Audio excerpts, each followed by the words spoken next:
Good morning and thank you for making it here for this presentation.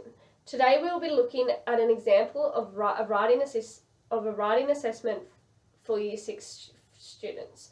One of the hardest things we can do as teachers is place students in a position where they are required to write on demand in an artificial environment. Next slide. Okay, so we're looking at the what and the how. Okay, so today our goal is to develop a deeper understanding of strategies, resources to support our students with writing on demand under controlled conditions. Okay, so that is our goal for today. Our success criteria. So this is what we want to be doing throughout this presentation, and these are your key takeaways, things that I really want you to think about and really take away with you from today's learning experience. Okay, so I want you to reflect on your own writing strengths, weaknesses, and especially your biases. Okay, identify challenges students are faced with when writing on demand, that is under those artificial expectations. And we're going to go through, as we go through the PowerPoint, we're going to identify activities and strategies that we can use to support students when they are faced with activities such as writing on demand. Okay, so next slide. Okay, what do students find hard about writing on demand? Okay, so we know we've got lots of lots of learners with difficulties in all of our classrooms. Okay.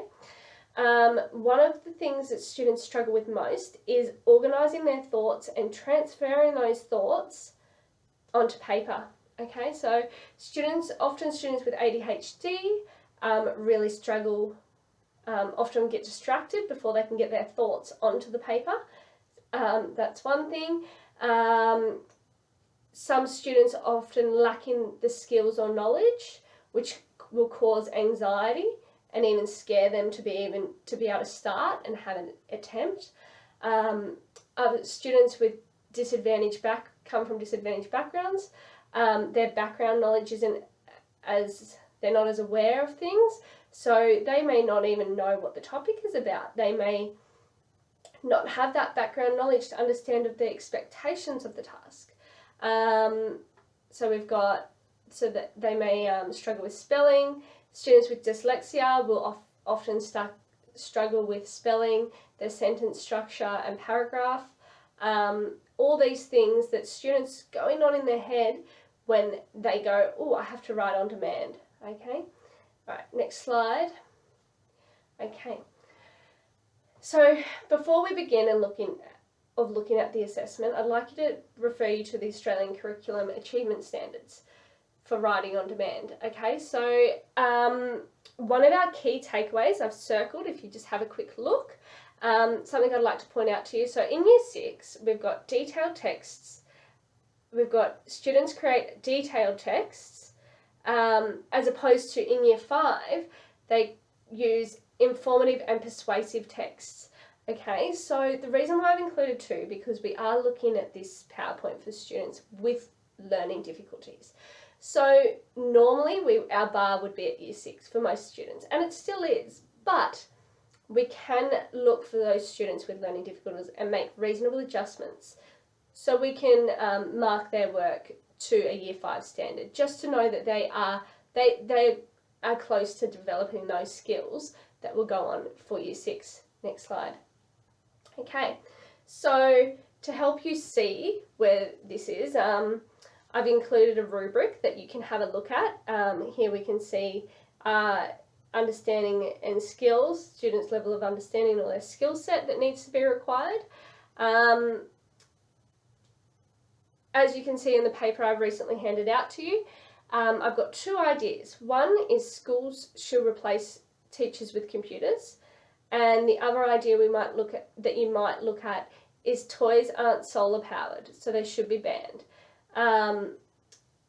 Both of these topics are interrelated topics that relate to other areas of the curriculum, because we want integrated learning to support students' background knowledge so that they can bring their other learning into this subject area and begin the task. So activity 1 to helping students. unpacking the question, okay? So first we look at what is the topic, who or what is it about, okay? Topic sentence, for the first one, we might be saying, okay, well that's about science, renewable, energy, solar, okay? For the other one, teachers, computers is who it's about. What are the instruction words, conditions? So what does the question ask you to discuss? So for the teachers and computers ones, you are comparing.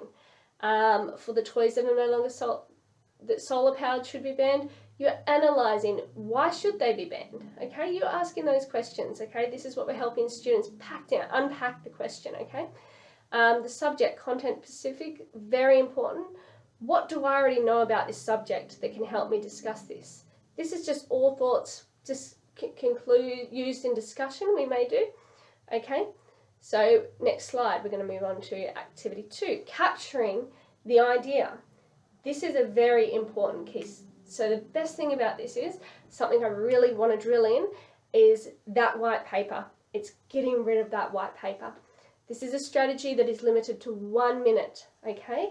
You give students 1 minute and you say to them there are no barriers. We don't worry about spelling, we don't worry about grammar. It's all just getting that divergent thinking. So logical, we go, oh, grammar, you need to be correct, you need to have this. Divergent thinking, we just want to get it out, pen to paper. What are you thinking? What comes to your mind when you think of these words? Okay, that's how we want to go. Next slide. Okay, activity 3. Here you've got, so I've listed them, you've got a few different options to help students organise ideas, and this is something that I'd love to see teachers incorporating across the curriculum, not just in literacy practices. This will help students get a better idea of using them regularly, and they'll become more familiar with these activities. So you could use lists, brainstorming, mind maps, Venn diagrams, fishbones, Y charts, double bubble map, swap. Okay, so you can see I've got 2 activities, 2 there. So obviously the first one, that's how we would love it to look. Obviously not all students are going to look like that straight away. It is often more a representation of the one below. When we use these organising ideas activities, students are able to decipher to see which information is valid and which isn't. For their learning, which is a really good way of helping them. Next slide. Okay, activity 4, classifying and prioritising. So after we've done that, we've organised, which information is valid, which one doesn't.